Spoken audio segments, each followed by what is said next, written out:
In 3 minuti il TG del quotidiano La Nazione Siciliana. Il ponte e le ipocrisie della politica.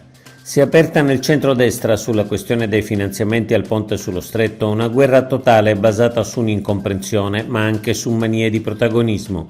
La giusta richiesta di una contribuzione di Sicilia e Calabria alla realizzazione del ponte è stata causa di un pesante botta e risposta con il Ministero che ha presentato un emendamento per l'utilizzo del Fondo Sviluppo e Coesione a disposizione delle 2 regioni senza concordarlo con queste.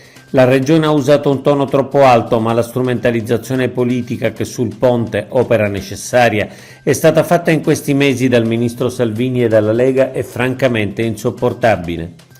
Polemica tra Coldiretti Sicilia e San Martino.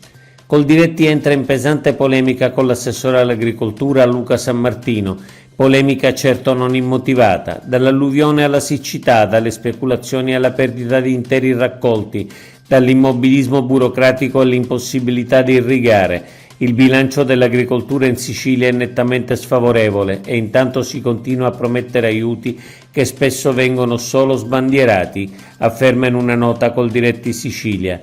Le accuse sono puntuali, dalle difficoltà nei risarcimenti dei danni alle incertezze sul biologico, alla mancanza di programmazione, all'eterna attesa della legge sui consorzi di bonifica, alla mancata azione contro le fitopatie e così via.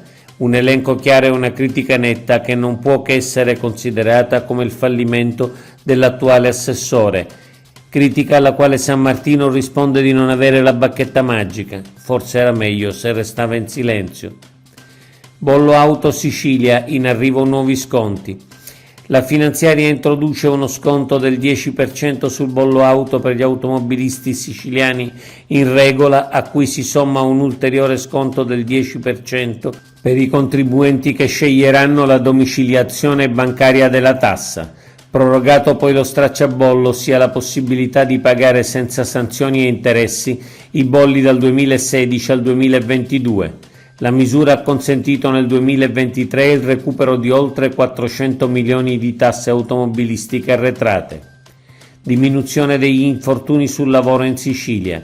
Gli infortuni sul lavoro in Sicilia ad ottobre 2023 sono in calo di oltre il 23%.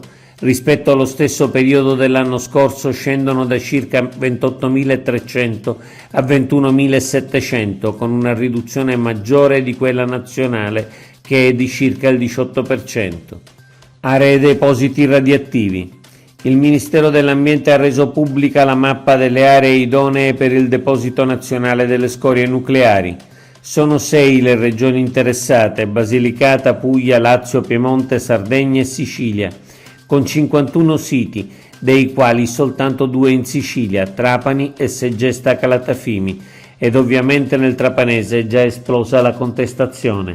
Ai 51 siti considerati idonei se ne possono aggiungere altri per autocandidatura.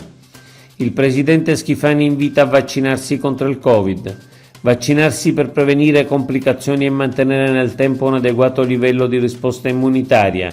È l'appello lanciato dal presidente della regione siciliana, Renato Schifani, che ieri pomeriggio al Policlinico di Palermo ha ricevuto la dose di richiamo contro il Covid.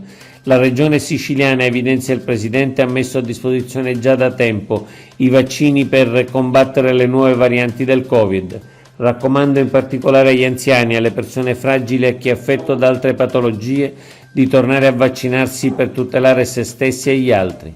Oggi è tutto. Per l'informazione del quotidiano La Nazione Siciliana approfondisci su www.lanazionesiciliana.eu.